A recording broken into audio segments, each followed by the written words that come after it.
এরকম আয়োজন আপনারা কখনো দেখেছেন?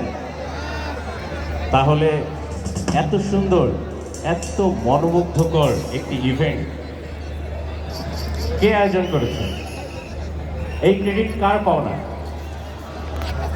অবশ্যই রবি আঙ্কেল, এবং বিশেষভাবে এই ক্রেডিট যার উপর যায়, যাকে আমি আমার ঢাকার অভিভাবক মানি, যিনি আমাকে সবসময় গাইড করেন, সৎ পরামর্শ দেন এবং আমাকে বটবৃক্ষের মতো ছায়া দেন, সেই মঞ্জু আঙ্কেল। মঞ্জু আঙ্কেলের জন্য একটা জোরদার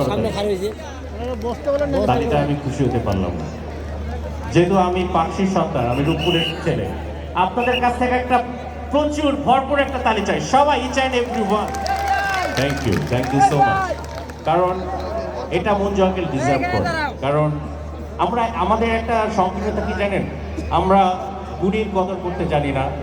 আমাদের এই সংকীর্ণতা থেকে বের হয়ে আসতে হবে। আমরা যারা নতুন প্রজন্ম, জেনজি আমাদেরকে শিখিয়েছে, আমরা স্বাধীন দেশে এখন আছি, স্বৈরাচার নিপাত গেছে, কাজেই আমরা এখন আওয়াজ তুলে কথা বলবো, কি জোর গলায় কথা বলবো।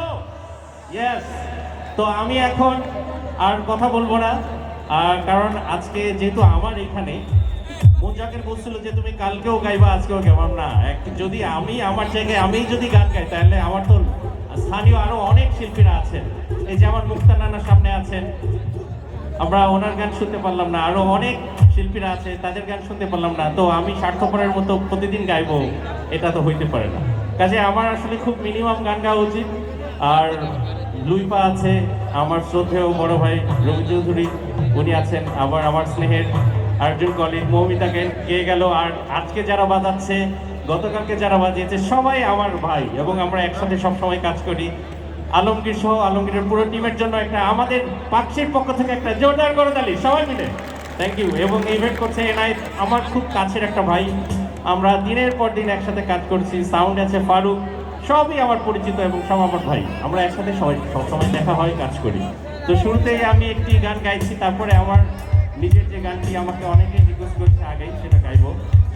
আজকে প্রথমবারের মতো আমার বউ, আমার ছোট বোন, আমার সন্তানরাও দেখছে, ওরা কখনো আমার শো দেখে না।